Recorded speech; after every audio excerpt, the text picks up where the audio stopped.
मैं कुंदन सर। आज हम इस वीडियो में आम्ल क्षार एवं लवण के बारे में पढ़ेंगे। ये अध्याय 2 है, यानी चैप्टर 2।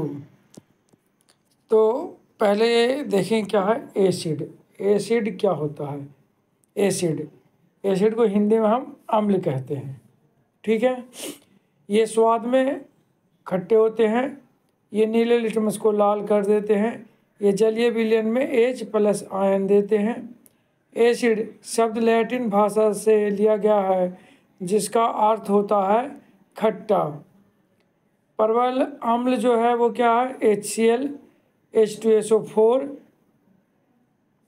और दुर्बल अम्ल है CH3, COOH और लैक्टिक अम्ल, ऑक्सैलिक अम्ल। अब सौंद अम्ल क्या होता है? जिसमें अम्ल अधिक मात्रा में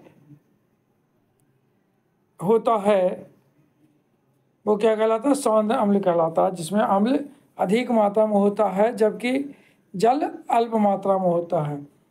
अगर तनु अम्ल जिसमें अल्प मात्रा में हो जबकि जल अधिक मात्रा में हो तो वो कहलाता है तनु अम्ल। ठीक है।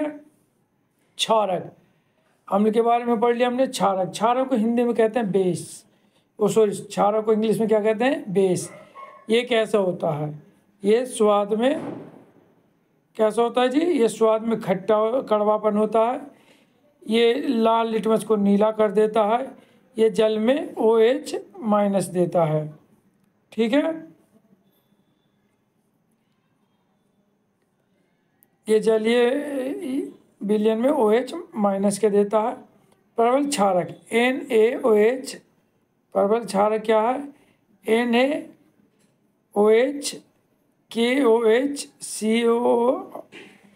COH होल्टाइज और दुर्बल अम्ल है NH4OH। ठीक है। अब देखिए क्षार क्या होता है? जल में घुलनशील क्षारक को क्षार कहते हैं। जल में घुलनशील क्षारक को हम क्या कहते हैं? क्षार कहते हैं। ठीक है। अब आइए लवण क्या होता है जी? लवण जो है, लवण अम्ल व क्षारक के परस्पर अभिक्रिया से प्राप्त होता है।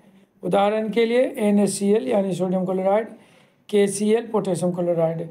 सूचक के बारे में पढ़ेंगे। सूचक को इंग्लिश में इंडिकेटर्स कहते हैं। ये क्या होता है कि सूचक किसी दिए गए विलयन में अम्ल क्षारक की उपस्थिति है। इनका रंग या गंध अम्लीय या क्षारक माध्यम में बदल जाता है। ठीक है। अब हम पढ़ेंगे सूचक के प्रकार। सूचक कितने प्रकार का होता है भाई? तो सूचक 3 प्रकार के इसमें दिया हुआ है। एक प्राकृतिक सूचक, दूसरा कृत्रिम या संश्लेषित सूचक और तीसरा गंधीय सूचक। वह प्राकृतिक सूचक कैसे प्राप्त होता है? ये पौधों में पाए जाते हैं। ये नीले लिटमस को लाल, पत्ता गोभी, हाइड्रेंजिया पौधों, फूल, हल्दी आदि से ये प्राप्त होता है।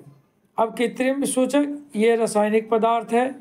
मेथिल ऑरेंज और फिनोल्फ्थेन से ये प्राप्त होता है। गंधीय सूचक इन पदार्थों की गंध अम्लीय या क्षार माध्यम में बदल जाती है, जैसे प्याज, लौंग, तेल आदि। ठीक है। अब सूचक क्या है? जो देखिए प्राकृतिक सूचक लिटमस है। ठीक। ये रंग कैसा कर देता है? लाल हो जाता है। और जो अम्ल होगा तो लिटमस जो है अम्ल में लाल होगा और क्षार में नीला हो जाएगा। यहाँ लाल पत्तगोभी का रस जो होगा वो अम्ल में लाल और क्षार में परिवर्तित होकर, जब ये परिवर्तित होगा तो क्षार में जो ये हरा हो जाएगा। हल्दी में अम्ल में कोई बदलाव नहीं होता है, जबकि जो क्षार होता है उसमें ये लाल हो जाता है। और हाइड्रेंजिया के फूल का रस जो होता है वो नीले कलर का होता है और ये क्षार में गुलाबी रंग का हो जाता है जी। अब हम बात कर रहे हैं कृत्रिम का। तो कृत्रिम क्या है? फिनाइलएथिलीन जो है वो ये अम्ल में रंगहीन होता है और क्षार में गुलाबी हो जाता है। ठीक है। अब आइए सूचक। सूचक क्या है जी? Methyl orange. कृत्रिम सूचक में मेथिल ऑरेंज जो है ये लाल रंग का होता है अम्ल में और क्षार में पीले रंग का। ठीक है। अब आइए गंधीय सूचक, जैसे प्याज का रस, ये तीक्ष्ण गंध वाला होता है और ये अम्ल में, और क्षार में कोई गंध नहीं होता जी। वेनिला, ये भी समान गंध रखता है अम्ल में और क्षार में कोई गंध नहीं रखता। लौंग का तेल, ये अम्ल में समान गंध है और क्षार में कोई भी गंध नहीं है जी। अम्ल क्षार के रासायनिक गुण। अम्ल क्षार के रासायनिक गुण धातु की अभिक्रिया के आधार पे, ठीक, अम्ल के साथ और क्षार के साथ क्या क्रिया होता है जो देखिए। अम्ल प्लस धातु, अम्ल प्लस धातु क्रिया करके ये क्या बनाते हैं? लवण और हाइड्रोजन बनाते हैं। जैसे 2HCl प्लस Zn यानी जिंक, तो ये जिंक क्लोराइड और हाइड्रोजन गैस बनाता है। ठीक, यहीं पे हम क्षार के साथ बताएं तो क्षार प्लस धातु क्रिया करके लवण और हाइड्रोजन ये बनाती है। जैसे देखिए 2NaOH सोडियम हाइड्रोक्साइड और Zn यानी कि जिंक, ये क्रिया करके सोडियम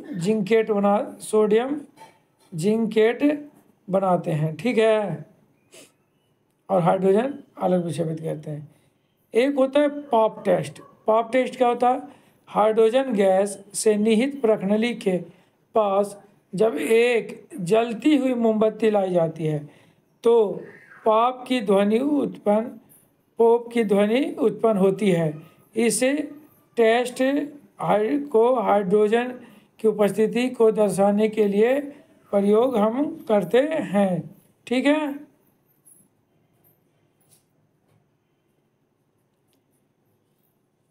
अब धातु तथा धातु के कार्बोनेट अभिक्रिया। ठीक है।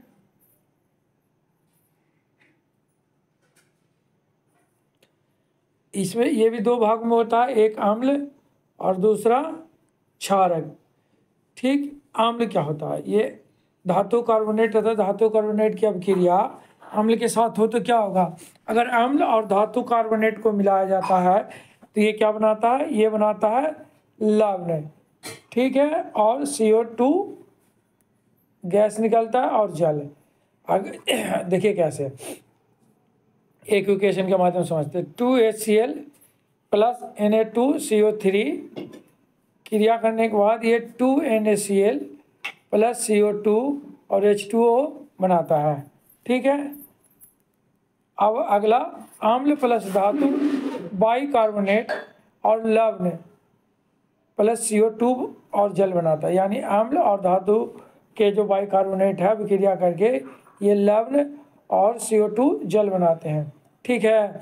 जैसे अब हम देखते हैं HCl प्लस NaHCO3 यानी sodium hydrocarbonate plus is equal to क्रिया करके NaCl बनाता है और CO2 और H2O जल बनता है। चूने के पानी के साथ इसका अगर हम टेस्ट करें तो क्या होगा? कह रहा है उत्पादित कार्बन डाइऑक्साइड को चूने के पानी से प्रवाहित करने पर पानी दूधिया हो जाता है।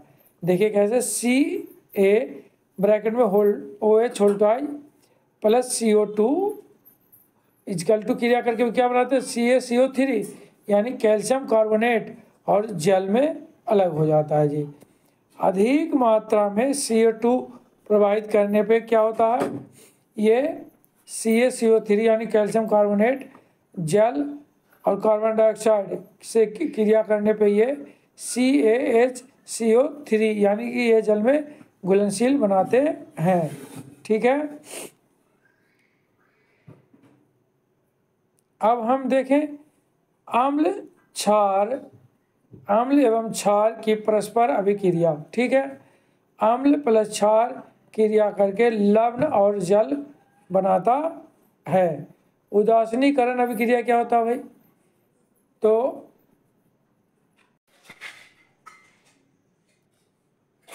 उदासीनीकरण अभिक्रिया क्या होता है जो देखिए, जब अम्ल द्वारा क्षारक को प्रेक्षित प्रभाव तथा क्षारक द्वारा अम्ल का प्रभाव समाप्त हो जाता है और परिणाम स्वरूप लवण और जल प्राप्त होते हैं तो हम उसे उदासीनीकरण अभिक्रिया कहते हैं। एक बार फिर दोबारा देखिए, उदासीनीकरण अभिक्रिया क्या होता है, जब अम्ल द्वारा क्षारक का प्रेक्षित प्रभाव तथा क्षारक द्वारा अम्ल का प्रभाव समाप्त हो जाता है और परिणाम स्वरूप लवण और जल प्राप्त होता है तो उदासीनीकरण अभिक्रिया कहते हैं या अभिक्रिया होती है।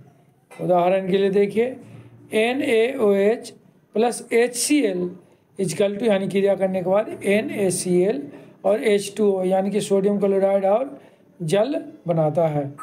यानी प्रबल अम्ल जो है प्लस दुर्बल अम्ल क्रिया करने के बाद अम्लीय लवण और जल बनाते हैं और दुर्बल अम्ल और प्रबल क्षारक क्रिया करके ये क्षारीय लवण या जल बनाता है। प्रबल अम्ल प्लस प्रबल क्षारक क्रिया करके उदासीनीकरण लवण और ये जल बनाता है। अगला जो है वो क्या है, दुर्बल अम्ल और दुर्बल क्षार ये क्रिया करके क्या बनाता है, उदासीनी लवण और जल बनाता है। ठीक है। अम्लों के साथ धात्विक ऑक्साइडों की अभिक्रिया कह रहा है भाई कि अगर धात्विक ऑक्साइड और अम्ल अम्ल का जो है उसके साथ हम धात्विक ऑक्साइड की अभिक्रिया कराएं तो क्या प्राप्त होगा। धात्विक ऑक्साइड प्लस अम्ल क्रिया करके ये लवण और जल बनाते हैं। ठीक है। जैसे Cu यानी कॉपर हो गया ऑक्साइड और 2HCl और यहाँ क्या बन रहा है, CuCl2 यानी कॉपर क्लोराइड बना रहा है और जल। ठीक है। धात्विक ऑक्साइड की प्रवृत्ति क्षारीय होती है क्योंकि ये अम्ल के साथ क्रिया करके लवण और जल बनाते हैं, CuOMgO। ठीक है। तो इस वीडियो में इतना ही, बाकी हम अगले वीडियो में सीखेंगे। जब तक के लिए गुड नाइट, शुभ रात्रि।